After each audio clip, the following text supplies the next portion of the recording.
Mesdames et messieurs, bonjour. Vous n'êtes pas à Fort Boyard, je ne suis pas le père Fouras, je suis Retraitos, le créateur de www.retraitos.fr, le site des retraités qui en ont marre d'être pris pour des cons. Lorsque l'on entend le porte-parole du gouvernement, ce jeune homme qui a beaucoup travaillé avant, lorsqu'il se déplace en province et qu'il rencontre des retraités, les seules questions qu'on lui pose, c'est des questions sur le handicap. Mais oui, parce que pour ces gens-là, les retraités sont des bons à rien, foutus, des minables, des cons qui ne servent à rien. Alors, écoutez, nous les retraités qui avons quand même eu des postes de dirigeants en France et qui savons de quoi nous parlons, nous allons quand même donner à ce jeune homme un petit cours. Jeune homme, allez dans votre dictionnaire, cherchez le sens du terme schizophrène. La France est atteinte d'une schizophrénie nationale. Cher monsieur, ce qui préoccupe les retraités pour l'avenir de nos enfants et de nos petits-enfants, c'est les 248 morts et 900 blessés que nous avons eu sur le territoire français depuis l'attentat de Charlie Hebdo. Ce sont des faits. Vous êtes euthanasiés, vous ne faites rien. Nous savons que notre Constitution et notre droit ne sont plus adaptés face à cette menace terroriste. Ce sont des salafistes. Nous savons que ce n'est pas avec des mots ou avec de la communication de salon que nous réglerons ce problème. Nous savons aussi que ces individus sont totalement endoctrinés et irrécupérables. C'est pas avec des mots qu'on va les faire changer d'idée. L'Internet a révolutionné complètement tout le système, mais par contre nos systèmes, nous, de réaction, sont complètement obsolètes et dépassés. Nous le savons.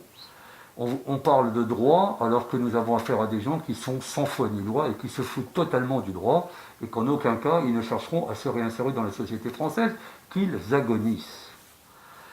La grande majorité des musulmans en France, heureusement, n'est pas salafiste, radicalisé. Mais malheureusement, 100% des terroristes sont musulmans. Donc on est obligé de faire appel à notre bon sens et à notre raison et faire en sorte que ces gens-là ne viennent pas perturber l'ensemble des musulmans en France et toute notre jeunesse. La France, schizophrène et complètement anesthésiée, s'est installée dans une routine meurtrière qui fait que le citoyen est complètement euthanasié par le pouvoir et les médias. D'un côté, il y a le politique qui ne pense qu'à se faire élire, et de l'autre côté, il y a le journaliste qui ne pense qu'à l'audimat.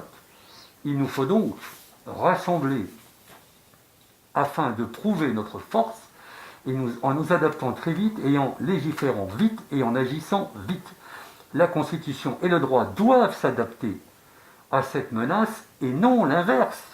Je répète, la Constitution et le droit doivent s'adapter à cette menace et non l'inverse. C'est ce que nous faisons dans ce pays. L'inverse.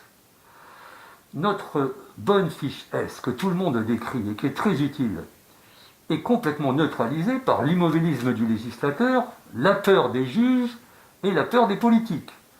Donc, agissons et faisons en sorte de ne plus être menacés par ces radicalisés tchétchènes, syriens, irakiens, algériens, marocains, et qui couvrent souvent, en plus, sont des sans-papiers qu'on a laissés rentrer avec des soi-disant immigrés, en toute impunité.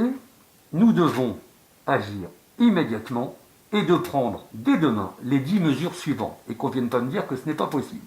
Première mesure, légiférons sur la déchéance de la nationalité, ce qui avait commencé le président Hollande et qui a renoncé face à toutes ces réactions de ces gens totalement irresponsables. Il a eu la lâcheté de faire marche arrière, ayons le courage de reprendre ce dossier. Légiférons sur la déchéance de la nationalité et dénonçons la convention qui a été signée par des utopistes de notre âge qui interdit de faire des apatrides, et en donnant une définition simple de la déchéance de nationalité. Ce n'est pas compliqué, il suffit de le faire et de le dire et de l'écrire. Toute personne portant atteinte à la sécurité de l'État par ses actes ou ses propos, toute personne identifiée comme radicalisée ou ayant fait allégeance à un groupe terroriste, toute personne ayant quitté le territoire national pour faire le djihad sera déchue immédiatement de la nationalité française, avec évidemment suppression du passeport et reconduite aux frontières, ce qui implique de facto que ceux qui sont partis ne puissent pas revenir sur le territoire français. Je vous rappelle qu'en ce moment, il y a un débat pour savoir s'ils peuvent revenir chez nous, en plus. Alors, ils sont allés tuer des Français à l'étranger, et ils reviennent chez nous, ils vont être nourris, logés, chauffés, la vie est belle. Non mais où allons-nous dans ce pays de fous? Deuxième mesure, fermons hermétiquement les frontières de l'espace Schengen, faisons-le. Et faisons comprendre aux Français euthanasiés que la France n'est plus une terre d'accueil pour tous les malheurs du monde, et sécurisons nos propres frontières, au moins commençons par les nôtres. Troisième mesure, exprimons officiellement aux Français que les atrocités faites par les terroristes salafistes sur notre sol sont une véritable déclaration de guerre, et que la guerre relève des règles et de la justice militaire. Notre police n'est plus adaptée et entraînée pour faire la guerre à ces fous furieux, moyenâgeux et parfaitement entraînés. Il n'est donc pas utile d'embaucher 8000 policiers de plus. Nous avons déjà des militaires parfaitement entraînés dans les casernes et qui sont payés pour cela.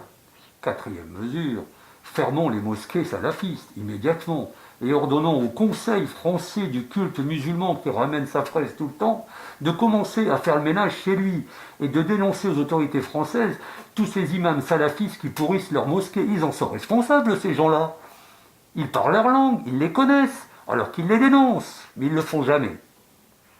Cinquième mesure, expulsons tous les imams salafistes qui prêchent la haine encore aujourd'hui dans les mosquées ou dans les rues de nos quartiers, en bafouant la République, en étant les patrons hors la loi dans leur quartier et qui asservissent les femmes musulmanes avec un seul but, les ramener au Moyen-Âge.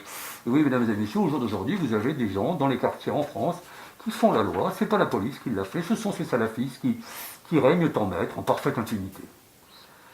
Sixième mesure, fermons immédiatement toutes les écoles coraniques où sont formés les salafistes de demain, et ça devant nos portes. Septième mesure, légiférons clairement en interdisant le port du niqab sur tout le territoire français.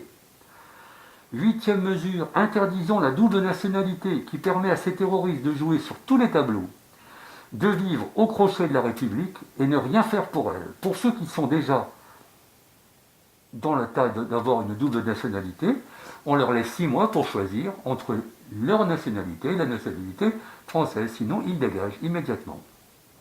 Neuvième mesure, suppression du regroupement familial, la belle affaire, et du droit du sol.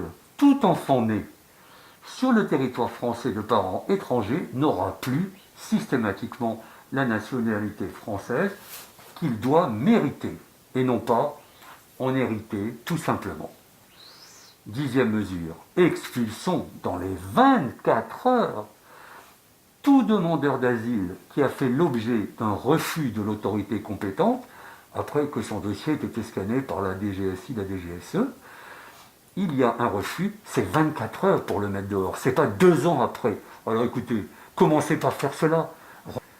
À ma prochaine chronique, à bientôt.